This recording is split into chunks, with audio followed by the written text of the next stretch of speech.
नमस्कार, ज्योतिष परामर्श केंद्र जागेश्वर धाम के यूट्यूब चैनल पर आपका स्वागत है। मैं हूं ज्योतिषी भुवन चंद्र पांडे। प्रिय दर्शकों, हाजिर हूं लेकर कर्क लग्न की कुंडली में लग्न से लेकर 12वें भाव तक देवगुरु बृहस्पति क्या शुभाशुभ फल देते हैं, इस विषय को लेकर। कर्क लग्न की कुंडली में देवगुरु बृहस्पति अगर लग्न में ही होंगे तो उच्च के होंगे, ये तो सबको पता है। आपको यह भी पता होना चाहिए कि ज्योतिष में 5 प्रकार के पंच महापुरुष योग होते हैं, जो कि राजनीति के लिए भी विशेष सहायक सिद्ध होते हैं। इसमें मंगल से बनने वाले रोचक योग, बुध से बनने वाले भद्र योग और गुरु से बनने वाले हंस योग और शुक्र से बनने वाले मालव्य योग तथा शनि से बनने वाले शश योग, इन पंच महापुरुष योगों में राजनीति के बड़े उच्च के योग होते हैं। यहाँ कर्क लग्न की कुंडली में हम आपको यह राजनीति की बात इसलिए कह रहे हैं क्योंकि यदि कर्क लग्न की कुंडली में सबसे पहले लग्न में ही बृहस्पति की बात हम करेंगे, इसलिए हम आपको आज बताते हैं कि कर्क लग्न की कुंडली में लग्न से लेकर द्वादश भाव तक देवगुरु बृहस्पति क्या शुभाशुभ फल देते हैं। इस वीडियो का विषय यह है। यहाँ आपको 2-3 बातें ध्यान रखनी है। पहली बात तो यह है कि हम यहाँ मात्र कर्क लग्न की बात कर रहे हैं और केवल देवगुरु बृहस्पति एक ग्रह गुरु की बात कर रहे हैं। यहाँ पर हमने 11 लग्न और 8 ग्रह पुनः छोड़ दिए हैं। दूसरी बात यह है कि आपकी जन्म कुंडली में गुरु ग्रह का बल न्यूनाधिक होने पर हमारी वीडियो में बताए गए फल भी न्यूनाधिक हो जाएंगे। तीसरी बात यह है कि पुरुष जातकों के लिए जो हम यहाँ पर फलाफल बखान कर रहे हैं, ठीक इसके विपरीत तारतम्यता से आपको स्त्री जातकों के लिए अनुमान कर लेना चाहिए। चौथी बात यह है कि आपको अपनी कुंडली का विश्लेषण व्यक्तिगत रूप से करा लेना चाहिए, ताकि वीडियो में बताए गए फलाफलों पर आपको शंका ना रहे। चलिए बताते हैं, प्रथम भाव में देवगुरु बृहस्पति कर्क लग्न की कुंडली में क्या शुभाशुभ फल देते हैं। यदि कर्क लग्न की कुंडली में पहले भाव में देवगुरु बृहस्पति हैं तो ये यहाँ पर उच्च के माने जाते हैं। उच्च के प्रभाव से जातक के शारीरिक सौंदर्य की बहुत अच्छी प्राप्ति कराते हैं। यहाँ से गुरु 5वें मित्र से 5वें भाव को देखता है तो जातक को संतान, विद्या, बुद्धि का पूर्ण सुख प्राप्त होता है। ऐसे जातक की संतान अति उत्तम होती है, विद्या और बुद्धि बहुत उत्तम होती है। 7वीं नीच दृष्टि से 7म भाव को देखता है तो ऐसे में स्त्री पक्ष से हल्का फुल्का इनको कष्ट प्राप्त होता है, परंतु व्यवसायी नहीं बल्कि बहुत अच्छे राजनीतिज्ञ बन सकते हैं। इनके व्यवसाय में खोट पाया जाता है। अर्थात कर्क लग्न की कुंडली में अगर लग्न में ही गुरु हो तो ऐसा जातक व्यवसाय में उतना अच्छा सफलता प्राप्त नहीं करता और इसी असफलता को हम खोट से परिभाषित करते हैं। स्त्री पक्ष से भी इनका उतना अच्छा संबंध नहीं बन पाता है कर्क लग्न की राशि कुंडली में। या बस गुरु यहाँ पर बाहरी लोगों को दिखावे के लिए बहुत अच्छे फल प्राप्त कराता है, परंतु संतान और विद्या बुद्धि के मामले में ऐसा जातक बहुत उत्तम रहता है। 9वें भाव को देखता है जब देवगुरु बृहस्पति यहाँ से, तो वहाँ 9वें भाव में उसकी अपनी ही मीन राशि रहती है, तो इसके कारण भाग्य में प्रबल शक्ति बनी रहती है। वो दूसरे लोग कुछ चाहें या न चाहें, परंतु सब कुछ उसके अनुकूल चलता रहता है और धर्म का भी वो यथावत पालन करता है और लोगों की दृष्टि में वह धार्मिक बना रहता है। यदि संक्षेप में हम कहें तो ऐसा जातक होता है विद्वान, बुद्धिमान, सज्जन, उदार, विनम्र, आत्मबली और शत्रु पक्ष पर विजय पाने वाला होता है। कुल मिलाकर कर्क लग्न की कुंडली में लग्न में बृहस्पति आदमी को बहुत अच्छे राजसी ठाट बाट कराने वाला हो जाता है। दूसरे धन और कुटुंब के भवन में अगर दूसरे भाव में होगा तो सूर्य की राशि होगी सिंह राशि, तो ऐसी सिंह राशि पर स्थित अगर गुरु होगा तो गुरु वहां पर क्या करेगा कि कुटुंब का सुख पर्याप्त मात्रा में उपलब्ध करा देगा। यहां से गुरु 5वें दृष्टि से 6ठे भाव को अपनी राशि में देखेगा जो कि धनु राशि होगी, तो धनु इससे धन की शक्ति और शत्रु पक्ष पर विजय प्राप्त होगी। पुरातत्व का लाभ भी होगा। दैनिक जीवन में कुछ कठिनाइयां हल्की फुल्की आएंगी, लेकिन 9वीं मित्र दृष्टि से 10वें भाव को जब देवगुरु बृहस्पति देखेंगे दूसरे घर से, तो यहां से क्या होगा कि राज्य और व्यवसाय द्वारा धन का अत्यंत लाभ होगा। और ऐसे जातक को जिनकी जन्म कुंडली में कर्क लग्न की कुंडली में दूसरे भाव में गुरु होता है, सबसे ज्यादा जातक प्रतिष्ठित और यशस्वी होने के साथ साथ उसे ननिहाल पक्ष से इतना ज्यादा धन लाभ होता है कि वो उसकी कल्पना भी नहीं कर सकता है। तीसरे भाव में अगर देवगुरु बृहस्पति हैं कर्क लग्न की कुंडली में, तो वहां पर कन्या राशि होगी जो कि बुध की राशि होगी। तो बुध की कन्या राशि में अगर गुरु होगा तो सुख और पराक्रम में वृद्धि कराएगा, भाई बहन का सुख बहुत अत्यंत अच्छा करा देगा। स्त्री पक्ष से और व्यवसाय पक्ष से हानि और क्लेश कलाता रहेगा हमेशा तीसरे भाव का गुरु, और धर्म में निष्ठा बनी रहेगी। 9वीं शत्रु दृष्टि एकादश भाव को यहाँ से जब गुरु देखेगा 11वें भाव को, तो यहाँ से कठिनाइयों के साथ सफलता मिलेगी हल्के फुल्की। और ऐसा जो व्यक्ति होगा वो शत्रु जयी होगा, धर्मात्मा होगा, उन्नतिशील होगा, पराक्रमी होगा और अत्यंत हिम्मत वाला होगा। परंतु एक बात है, गुरु के शत्रु स्थानाधिपति होने के कारण उसे कभी कभी बहुत खतरनाक कठिनाइयों का सामना भी करना पड़ेगा। तीसरे भाव में गुरु अनसर्टन रिजल्ट भी कभी कभार देता है। चौथे भाव की बात करते हैं कर्क लग्न की कुंडली में, चौथा भाव होगा शत्रु का। देवगुरु बृहस्पति दैत्यगुरु शुक्राचार्य की राशि में यहीं पर विराजमान होंगे।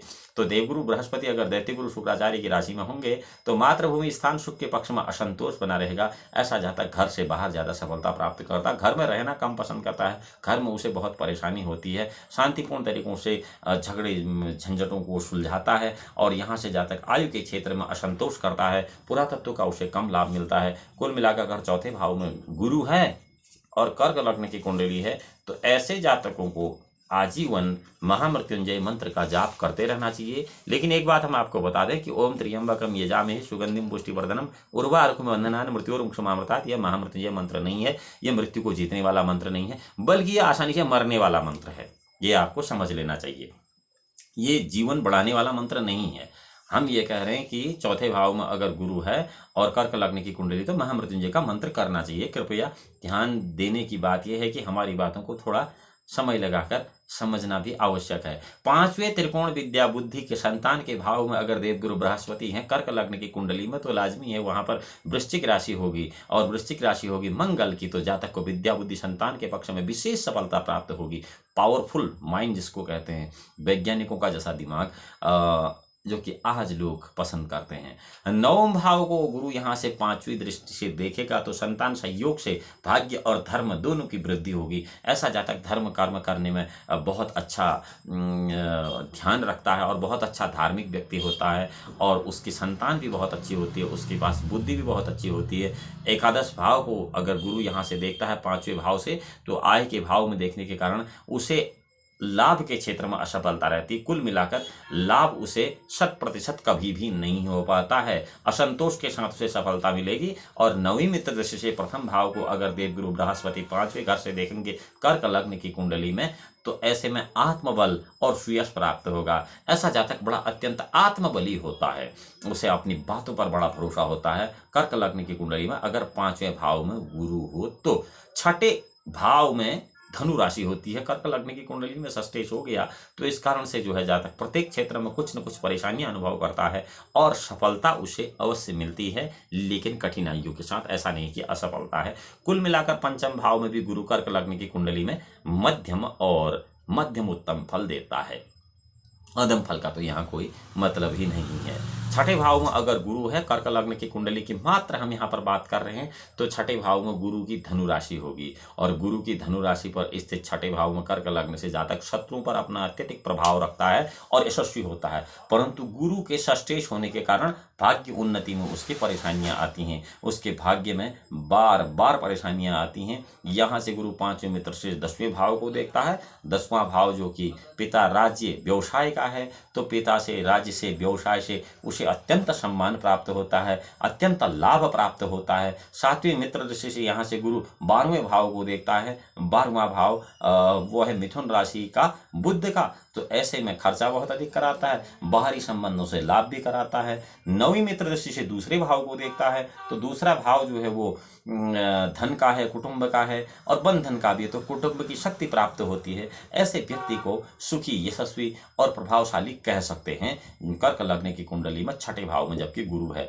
प्रिय दर्शकों, 7वें भाव में अगर देवगुरु बृहस्पति हैं तो लाजमी है कि कर्क लग्न की कुंडली में 7वें भाव में मकर राशि होगी और ये शनि की राशि होगी। तो यहाँ पर से गुरु जो है स्त्री से कष्ट प्रदान कराएगा, व्यवसाय से कष्ट प्रदान कराएगा, शत्रु पक्ष से व्यवसाय को हानि पहुंचाएगा। ऐसे जातकों के व्यवसाय को उनके शत्रु कमजोर कर देते हैं, किसी प्रकार से उनके व्यवसाय में बाधा उत्पन्न करते हैं। यहाँ से गुरु 5वीं शत्रु दृष्टि से जो है वो देखेगा आपके एकादश भाव को। एकादश भाव में होगी कर्क लग्न की कुंडली में वृष राशि, और वृष राशि होगी शुक्र की राशि। तो शुक्र की अगर वृष राशि है तो यहाँ पर भाग्य से या बुद्धि से उतना पैसा नहीं आएगा जितना कि बहुत ज्यादा शारीरिक श्रम करने से आएगा।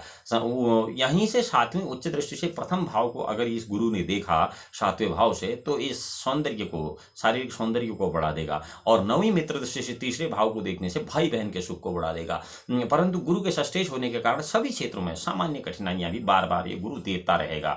7वें भाव के बाद 8वें भाव की बात करते हैं। 8वां भाव जो है पुरातत्व का भाव है, आयु का भाव है। 8वें भाव में कुंभ राशि होगी कर्क लग्न की कुंडली में, जो कि शनि की मूल त्रिकोण राशि है, और इसके प्रभाव से जातक को आय और पुरातत्व के पक्ष में कमी के साथ सफलता मिलेगी, परंतु शत्रु पक्ष की ओर से अशांति और भाग्य पक्ष में दुर्बलता भी बनी रहेगी। यहां से जातक का खर्चा बहुत अधिक रहेगा। बाहरी संबंधों के देखने से आदमी को लाभ दिखेगा, परंतु सातवें मित्र से दूसरे भाव को देखने के कारण धन कुटुंब की वृद्धि होगी, और शत्रु दृष्टि से चौथे भाव को देखने के कारण मां भूमि आदि के सुख में कुछ कमी रहेगी। यहाँ ये पता है कि गुरु अगर 8वें भाव में है तो कुंभ राशि में है, और कुंभ राशि से अगर उसकी सीधी 7वीं दृष्टि होगी तो धन भाव में होगी, जहां पर कि सूर्य की सिंह राशि होगी। हम मात्र कर्क लग्न की बात कर रहे हैं। प्रिय दर्शकों, यहाँ पर जो भी पुरुष जातकों के लिए शुभाशुभ फल बताया जा रहा है, स्त्री जातकों के लिए ठीक इसके विपरीत इसका अनुमान करना चाहिए। 9वें भाव की बात करते हैं। देवगुरु बृहस्पति कर्क लग्न की कुंडली में जब भाग्य और धर्म के भवन में अपनी ही मीन राशि पर स्थित होंगे, तो मीन राशि पर स्थित गुरु